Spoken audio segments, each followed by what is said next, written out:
الحمد لله نحمده ونستعينه ونستغفره ونعوذ بالله من شرور أنفسنا ومن سيئات أعمالنا من يهده الله فلا مضل له من يضلله فلا هادي له وأشهد أن لا إله إلا الله وأشهد أن محمدا عبده ورسوله أما بعد فإن خير الحديث كتاب الله وخير الهدي هدي محمد صلى الله عليه وسلم وشر الأمور محدثاتها وكل محدثة بدعة وكل بدعة ضلالة وكل ضلالة في النار. أعوذ بالله من الشيطان الرجيم. بسم الله الرحمن الرحيم. صراط الذين أنعمت عليهم غير المغضوب عليهم ولا الضالين. آمين.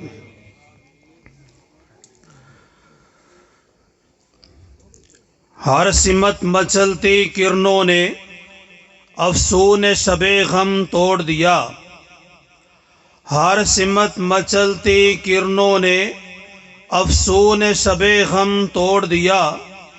اب جاگ اٹھے ہیں دیوانے دنیا کو جگا کر دم لیں گے. یہ بات عیا ہے دنیا پر ہم پھول بھی ہیں تلوار بھی ہیں. بزم جہاں مہکائیں گے یا خون میں نہا کر دم لیں گے. سوچا ہے کفیل اب کچھ بھی ہو جائے ہر حال میں اپنا حق لیں گے. عزت سے جیے تو جی لیں گے یا جام شہادت پی لیں گے انشاءاللہ. اسلام اللہ رب العالمین کا پسندیدہ دین ہے. دین اسلام کے علاوہ کوئی دوسرا دین اللہ رب العالمین کے ہاں قبول نہیں کیا جائے گا. محمد کریم صلی اللہ علیہ وسلم نے صفا کی پہاڑی پہ کھڑے ہو کے مکہ والوں کو بلا کے سرداروں کو جمع کر کے قریش کے سرداروں کو اکٹھا کر کے ان کے سامنے اپنے آپ کو پیش کیا تھا اور یہ اعلان کیا تھا مکہ کے لوگوں بتلاؤ میں نے اتنا وقت 40 سال تمہارے اندر گزارے ہیں تم نے مجھے کیسا پایا ہے. مکہ والوں کا جواب یہ تھا ہم نے آپ کو صادق پایا ہم نے آپ کو امین پایا ہم نے وعدہ کا پورا کرنے والا آپ کو پایا. اپنے جھگڑوں کے فیصلے آپ سے کروائے اپنی امانتوں کو آپ کے پاس رکھا. ہم نے کبھی بھی آپ کے اندر کوئی خامی اور خرابی نہیں دیکھی. ہم نے ہر حال میں آپ کو سب سے بہترین پایا. جب آپ علیہ السلام نے ان کی یہ گواہیوں کو سنا تو آپ علیہ السلام نے فرمایا مکہ والوں پھر سن لو اگر میں یہ بات کہہ دوں اس پہاڑ کے پیچھے ایک بہت بڑا لشکر تیار کھڑا ہے جو ابھی تھوڑی دیر کے بعد تمہارے اوپر حملہ کر دے گا کیا تم میری بات کو مان لو گے؟ سب نے اقرار کیا ہم مان لیں گے. جب آپ علیہ السلام نے دیکھا کہ لوہا گرم ہے پھر آپ نے وہ پہلا اعلان کیا. آپ نے فرمایا یا ایھا الناس قولوا لا الہ الا اللہ تفلحوا تملک العرب والعجم. اے لوگو اس بات کا زبان سے اقرار کر لو دل سے تصدیق کر دو اپنے عمل سے اس بات کو ثابت کر دو کہ اللہ کے علاوہ کوئی معبود برحق نہیں ہے. کامیاب ہو جاؤ گے عرب و عجم کے بادشاہ بن جاؤ گے. لیکن وہ پہلے آپ کی بات کو سچا کہنے والے آپ کے زبان سے اس دعوت کو سن کے آپ کو نعوذ باللہ من ذالک غلط الفاظ کے ساتھ آپ کو پکارنے لگے اور بلانے لگے. لیکن میں آپ کو صرف یہ یاد دہانی کروانا چاہتا ہوں ہمارا یہ حق ہے ہمارے نبی کا یہ حق تھا. اللہ نے اس لیے بھیجا ہے کہ ہم نے لا الہ الا اللہ کے پیغام کو محمد الرسول اللہ کی دعوت کو پوری دنیا کے اندر پھیلانا ہے جیسے پیارے پیغمبر محمد کریم صلی اللہ علیہ وسلم نے پھیلایا تھا.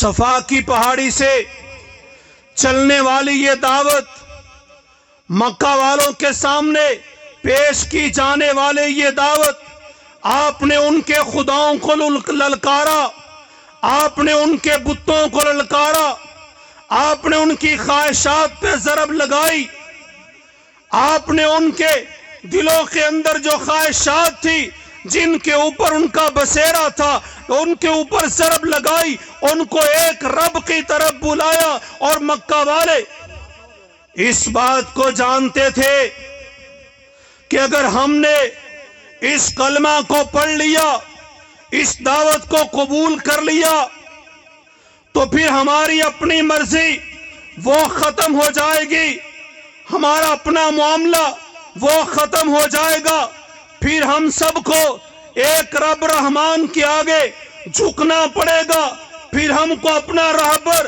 اپنا رہنما محمد کریم صلی اللہ علیہ وسلم کو ماننا پڑے گا۔ ہر ایک معاملے میں آپ کی اتباع اور فرما برداری کرنی پڑے گی، دین کا معاملہ ہو، دنیا کا معاملہ ہو، ہمیں اپنا رہبر محمد کریم علیہ السلام کو ماننا پڑے گا۔ عبادت کے لیے ہمیں سر جھکانا پڑے گا، ایک اللہ کے سامنے اپنی خواہشات کو، اپنے ارمانوں کو سب کو ختم کر کے ایک اللہ کی وحدانیت کے سامنے، ایک اللہ کی توحید کے سامنے سب کو چھوڑ کے اس رب کے سامنے جھکنا پڑے گا۔ مکہ کے لوگ اس بات کو جانتے تھے، اس لیے ان لوگوں نے انکار کر دیا۔ لیکن میرا سوال آپ سے ہے، ہم سب نے یہ کلمہ توحید پڑھا ہے، کیا آج میرا اور آپ کا عمل ایسا ہے کہ میری ہر ایک عبادت اللہ رب العالمین کے لیے ہے اور عبادت کا طریقہ محمد کریم صلی اللہ علیہ وسلم کا ہے؟ آج دنیا میں سانس لینے والے 8.5 ارب لوگوں میں 2.25 ارب مسلمان ہیں جو اپنی زبان سے لا الہ الا اللہ محمد الرسول اللہ کا اقرار کرتے ہیں۔ 60 سے زائد مسلمانوں کے پاس اسلامی ملک موجود ہیں، 80 لاکھ سے زائد ریگولر فوجیں مسلمانوں کے پاس موجود ہے، ایٹم بم مسلمانوں کے پاس موجود ہے۔ دنیا کے سارے وسائل کو جمع کریں، 70% وسائل مسلمانوں کے پاس ہے اور 30% کافروں کے پاس ہے۔ لیکن اس سب کے باوجود ہمیں یہ نظر آتا ہے، کبھی کوئی کافر ڈنمارک سے، ناروے سے کبھی کوئی عیسائی اٹھتا ہے، پیارے پیغمبر علیہ السلام کی شان میں گستاخی کرتا ہے، کبھی کوئی ہندو اٹھتا ہے، بابری مسجد کو شہید کر کے رام مندر بناتا ہے، کبھی کوئی کافر اٹھتا ہے، مسلمان کی بیٹی کے سر سے دوپٹہ کھینچتا ہے، کبھی کوئی کافر اٹھتا ہے، مسلمانوں کا قتل عام کرتا ہے، اور مسلمانوں کے ملک میں قرآن کو تضحیک کا نشانہ بنایا جاتا ہے۔ مسلمان ملکوں میں پارلیمنٹوں کے اندر اللہ کے قرآن کو پیچھے کر کے الہاد اور کفر کے نظام کو اس کو آگے کیا جاتا ہے۔ ذلت اور مسکرت مسلمانوں کا مقدر ہے، پھر 2.25 ارب کلمہ پڑھنے والے وہ کہاں کھڑے ہیں، اور مکہ والے جو کلمے کا انکار کر رہے تھے وہ کہاں کھڑے؟ کیا آج یہ دعوت فکر نہیں ہے؟ کیا آج ہم اس بات کو اپنے دل و دماغ میں بٹھا کے کیا اس سے سبق نہیں سیکھیں گے کہ فاران کی چوٹیوں سے چلنے والی دعوت 13 سالہ مکہ میں، اور مکہ کے اندر تھوڑے مسلمانوں کا قبول اسلام، سیدنا بلال کا تکلیفوں سے گزرنا، سیدہ سمیہ کی شہادت، سیدنا خبیب بن عرط رضی اللہ تعالی عنہ ان کے سر کو لوہے کے چادروں کے ساتھ، نیزوں کے ساتھ آگ کے انگاروں پہ گرم کر کے ان کو جیسے ٹوپی پہنائی جاتی ہے، ایسے خبیب بن عرط کو لوہے کا گرم کر کے ٹوپ پہنایا جاتا تھا، ان کا دماغ کھولتا تھا، کہیں پہ سیدنا بلال کو آگ کے انگاروں پہ لٹایا جاتا تھا۔ 13 سال بڑی مشکل میں گزرے۔ اللہ رب العالمین کا حکم ہوا ہجرت کا۔ پہلی ہجرت حبشہ کی طرف ہوئی، پھر واپس ہوئی، پھر حبشہ کی طرف گئے۔ پھر 13 سال کے بعد اللہ کا حکم ہوا کہ مکہ چھوڑ کے مدینے کے اندر چلے جاؤ۔ 13 سال کے بعد 80 سے یا 85 مسلمانوں کا لشکر مکہ چھوڑ کے مدینے کے اندر پہنچتا ہے۔ پیارے پیغمبر علیہ السلام بھی مکہ سے ہجرت کر کے مدینہ کے اندر پہنچتے ہیں۔ پھر مدینہ کے اندر آ کے آپ علیہ السلام نے ہجرت کا وہ لمبا سفر آپ نے سنا، آپ نے پڑھا، واقعات آپ نے سنے۔ میں صرف اشارہ کرنا چاہتا ہوں کہ جب آپ مدینہ میں آئے، مدینہ میں آ کے آپ نے سب سے پہلے مسجد نبوی کی بنیاد رکھی، مسجد کی تعمیر کی۔ مسلمان معاشرے کا جو مرکز اور محور ہوتا ہے وہ مسجد ہوتی ہے۔ مسجد بن گئی اور مسجد کچی، لیکن مسجد کے نمازی وہ پکے۔ جب مسجد بنی، آپ علیہ السلام نے مہاجرین کو اور انصار کو ایک بھائی چارے کے رشتے میں پیوند کر دیا، ان کو پرو دیا، بھائی چارہ قائم کر دیا۔ ایثار کی، قربانیوں کی بے مثال کو وہاں پہ مثالیں ہم کو ملیں گی۔ اس کے بعد پھر اللہ رب العالمین کی طرف سے جہاد فرض کر دیا گیا۔ اللہ نے دعوت کے اسلوب کو بدل دیا کہ اب دعوت کے ساتھ جہاد بھی ہوگا، مسلمان طاقت کے ساتھ آگے بڑھیں گے۔ پھر بدر کا معرکہ، احد کا معرکہ، خندق کا معرکہ، تبوک و یرموک کے معرکے، 8 سال کے بعد مکہ کی فتح، اور وہ مکہ جس کو رات کے اندھیرے میں آپ علیہ السلام مکہ کو چھوڑ کے مدینے کی طرف گئے تھے، اب 8 سال کے بعد دوبارہ مکہ میں دن کے اجالے میں 10,000 کا لشکر لے کے اس کو فتح کرنے کے لیے آ رہے تھے۔ اور جب مکہ میں داخل ہونے سے پہلے آپ نے اپنے لشکر کے سامنے چند باتیں رکھی اور کہا کہ میرے سپاہیوں، میرے مجاہدوں، اس بات کو سن لو، کیونکہ جو جہاد ہوتا ہے یہ امن کا پیغام لے کے آتا ہے، اور جو جنگ ہوتی ہے یہ فتنہ فساد اور خون خرابہ اس کو گرم کرتی ہے۔ فرمایا پہلا میرا حکم یہ ہے کہ جو بندہ بیت اللہ میں چلا جائے اس کو معاف کر دیا جائے گا، جو بندہ گھر کا دروازہ بند کر لے اس کو قتل نہیں کیا جائے گا، جو بندہ اپنا ہتھیار چھوڑ دے گا اس کو قتل نہیں کیا جائے گا، کسی بچے کو، کسی بوڑھے کو، کسی عورت کو قتل نہیں کیا جائے گا، کوئی باغات، کوئی مکان جلائے نہیں جائیں گے۔ آپ نے یہ ان کو سبق دیا۔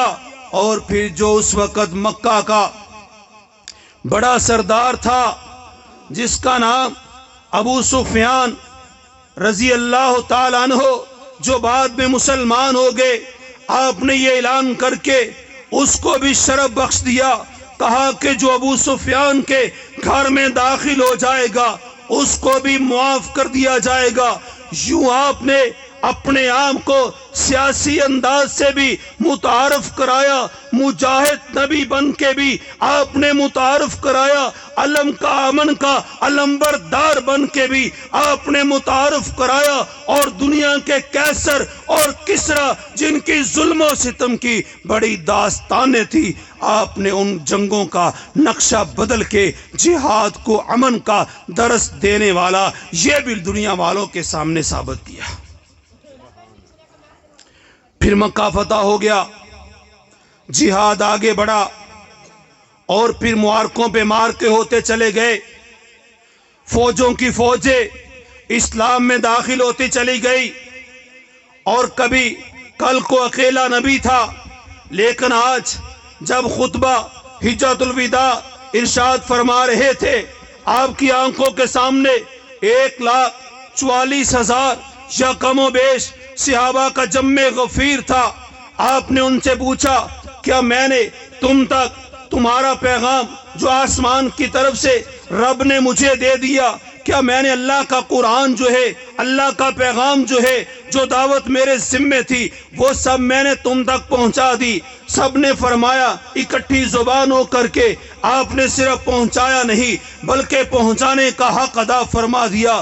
پھر وہ وقت بھی آیا، اللہ رب العالمین نے آپ کو اپنے پاس بلا لیا۔ پھر آپ کے بعد سیدنا ابو بکر نے اس دعوت و جہاد کے قافلے کو جاری رکھا۔ سیدنا ابو بکر کے بعد سیدنا عمر رضی اللہ عنہ نے دعوت و جہاد کے قافلے کو جاری رکھا۔ سیدنا عمر کے بعد سیدنا عثمان نے، سیدنا عثمان کے بعد سیدنا علی نے، سیدنا علی کے بعد سیدنا حسن رضی اللہ عنہ نے، سیدنا حسن کے بعد سیدنا امیر معاویہ رضی اللہ تعالی عنہ نے دعوت و جہاد کے اس قافلے کو جاری رکھا۔ اور پھر خشکیوں پہ بھی، سمندروں میں بھی، دنیا کے طول و عرض میں شاید کوئی خطہ ایسا باقی ہو جہاں پہ اسلام کا پیغام نہ پہنچا ہو۔ 44 لاکھ سے زیادہ مربع میل پہ تو سیدنا عثمان کے دور میں اللہ کی توحید کا پیغام جو تھا وہ پہنچ چکا تھا۔ جب مسلمانوں میں اقتدار، سلطنت کی محبت اور دنیا کی چاہت یہ گھر کرنے لگ گئی تو پھر دعوت و جہاد کے بڑھتے ہوئے قافلے ان کو بریک لگنا شروع ہو گئی۔ اور پھر جب خلافت ملوکیت میں بدلنے لگی اور مسلمان ایک دوسرے کو نیچا دکھانے کی کوشش کرنے لگے اور شیطان کو موقع مل گیا، سیدنا معاویہ رضی اللہ عنہ کے بعد جب یزید کی حکومت آئی، مسلمان آپس میں بٹنا شروع ہو گئے۔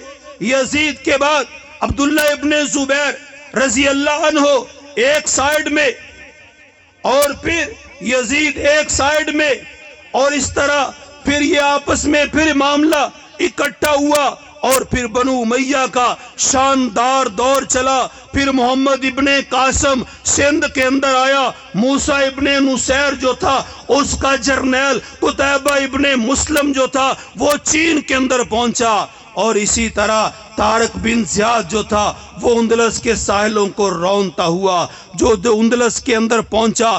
یوں پوری دنیا میں میرے بھائیوں دعوت و جہاد کا پھر جو علم لہرانے لگا اور دور دور تک مسلمانوں کی حکومتیں بننا شروع کی۔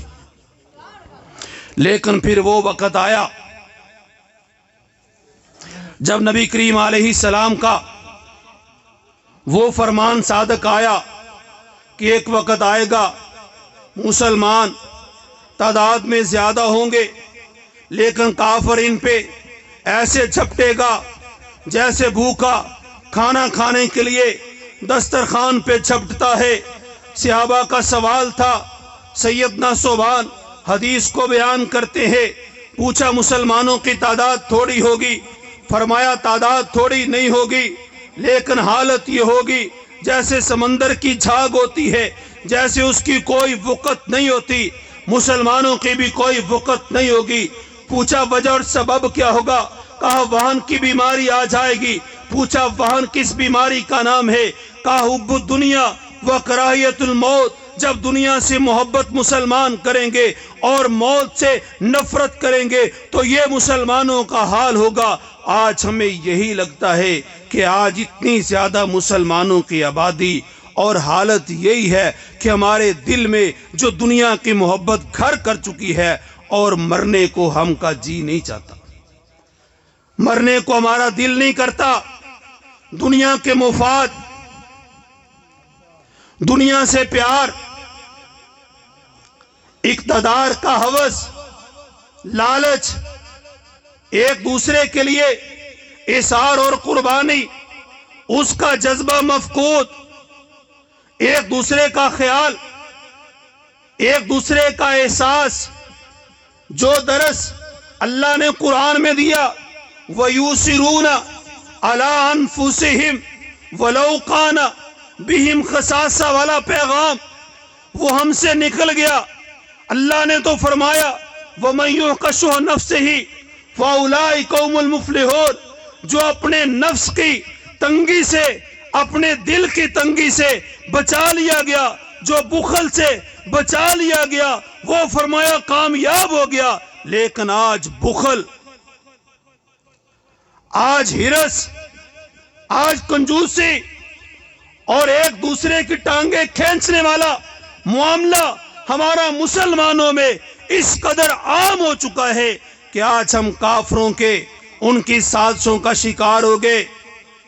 ہمارے نظام حکومت، ہمارا نظام تعلیم، ہمارا نظام سیاست، ہمارا نظام معاشیات، یہ سارے آج ان پہ کافروں کی چھاپ ہے اور ہم دن بدن نیچے چلے جا رہے ہیں۔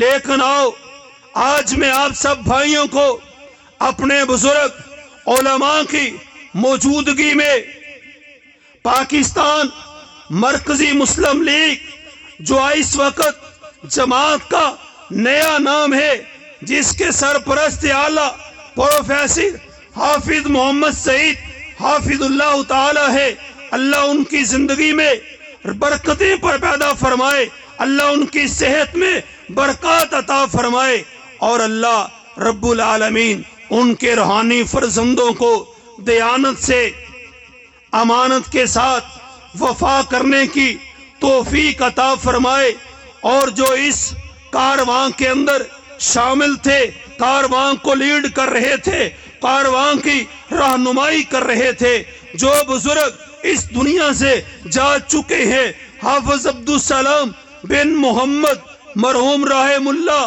اللہ ان کی قبر پہ کروڑہ رحمتیں فرمائے، اور اسی طرح پروفیسر ڈاکٹر حافظ عبدالرحمن مکی، اللہ ان کی شہادت کو، اللہ ان کی موت کو، اللہ ان کی موت کو بھی قبول فرمائے اور ان کی قبر پہ کروڑہ رحمتیں فرمائے، جو بیک وقت دعوت کا، جہاد کا، سیاست کا ایک ایسا پیغام دنیا والوں کے سامنے پیش کرتے تھے، اور جنہوں نے سینکڑوں نہیں ہزاروں نوجوانوں کو تیار کر کے صراط مستقیم پہ چلایا، اور ان کے ساتھ ایسے لوگ تھے جو سینکڑوں کی تعداد میں ہیں، جو جام شہادت نوش فرما چکے ہیں۔ اللہ سب کی قبروں پہ اللہ جو ہے ان کے درجات کو بلند فرمائے، ان کی قبروں پہ کروڑہ رحمتیں فرمائے۔ اس وقت پاکستان مرکزی مسلم لیگ کے نام پہ اللہ کی توفیق سے جماعت نے کام کو منظم کیا، اور پھر عقیدے کے ساتھ، خدمت کے ساتھ دعوت اللہ کو دنیا میں پھیلانے کے لیے ہر راستہ، ہر حربہ، ہر طریقہ استعمال کرنے کی کوشش کر رہے ہیں، تاکہ دنیا میں اسلام جو ہے بطور حاکمیت کے ساتھ، بطور حاکم اس کا قانون اور اس کو رواج دیا جائے۔ اس کے لیے سیاست کا انتخاب بھی کیا، اور سیاست کو خدمت کے ساتھ لیس کیا، کیونکہ ہم اپنی سیاست کو نبی کے منہج کے اوپر کھڑا کرتے ہیں، اور نبی کے منہج کے اوپر سیاست کو انشاءاللہ خدمت کے ساتھ اور دعوت کے ساتھ دنیا میں پھیلانے کے لیے کوشاں ہے۔ اس کے لیے اس راستے پہ ٹرین چل چکی ہے، اور انشاءاللہ وہ اپنی منزل مقصود پہ پہنچے گی، لیکن ہر بندے نے اپنا اپنا کام اس کے اندر انشاءاللہ کرنا ہے۔ اور ہم نے ضلع پاک پتن کے اندر اللہ کی توفیق سے خدمت کے ساتھ ساتھ ہم نے تعلیم کے کام کو منظم کیا۔ اس وقت ضلع پاک پتن میں ہم 30 سے زیادہ اللہ کی توفیق سے دینی ادارے وہ بنا چکے ہیں، اور دینی اداروں میں اس وقت 1000 سے زیادہ طلبہ اور طالبات جو ہے وہ تعلیم حاصل کر رہے ہیں۔ 6 ادارے ایسے ہیں جن میں بچوں کی صبح و شام اور ان کا قیام اور ان کا طعام، یہ سارا سلسلہ وہاں پہ اللہ کی توفیق سے موجود ہے۔ اور باقی ادارے ایسے ہیں جن میں صبح و شام کی کلاسیں وہ اللہ کی توفیق سے جاری و ساری ہے۔ اور آنے والا فروری، اس فروری میں مرکز عبداللہ بن مبارک رحمت اللہ علیہ کے نام پہ، جو ضلع پاک پتن کا سب سے بڑا درس و تدریس کا ادارہ اللہ کی توفیق سے خدمت کے اندر اور تعلیم کے اندر مصروف ہے، ان کی انشاءاللہ تقریب سعید صحیح بخاری جو ہے وہ آنے والے فروری کی 15، 16، 17 ان تاریخوں میں کوئی ایک دن انشاءاللہ طے پا جائے گا، تقریب بخاری ہوگی۔ جیسے انشاءاللہ یہ تعلیم کے میدان میں کام جاری ہے، اسی طرح سیاسی میدان میں اللہ کی توفیق سے اس وقت جماعت جو ہے رکنیت سازی کر رہی ہے، اور رکنیت سازی کے ساتھ ساتھ ہر یونین کونسل میں ایک پورا نظام لایا جا رہا ہے تاکہ لوگوں کے مسائل ان کی دہلیز پہ حل ہو، لوگوں کے عقائد درست کرنے کے لیے، لوگوں کی تعلیمی جو ہے پیاس اس کو بجھانے کے لیے ہر انشاءاللہ یونین کونسل کی سطح پہ ایسے نظام لائے جا رہے ہیں جن سے انشاءاللہ علمی طور پہ بھی اور پھر خدمت کے حوالے سے بھی انشاءاللہ استفادہ لوگوں کو کرنے کا موقع میسر آئے گا۔ اور اس کے ساتھ اللہ کی توفیق سے جماعت جہاد کے اندر فلسطین میں اس وقت مہوے خدمت ہے۔ فلسطین جس میں 1 سال سے 3 ماہ زیادہ ہو چکے ہیں، جہاں پہ مسلسل جنگ کا میدان وہاں پہ بپا ہے، اور مسجد اقصی کی آزادی کے لیے غزہ کے مسلمان اس وقت یہودیوں کے خلاف برسرے پیکار ہے۔ غزہ کا اگر تھوڑا سا نقشہ میں آپ کے سامنے بیان کر دوں تو غزہ کا مکمل جو رقبہ ہے وہ 13 کلومیٹر چوڑا اور 40 کلومیٹر اس کی لمبائی ہے۔ ایک سائیڈ پہ سارا سمندر ہے، اور 23 لاکھ ٹوٹل اس وقت غزہ کی جو آبادی ہے وہ ٹوٹل 23 لاکھ ہے۔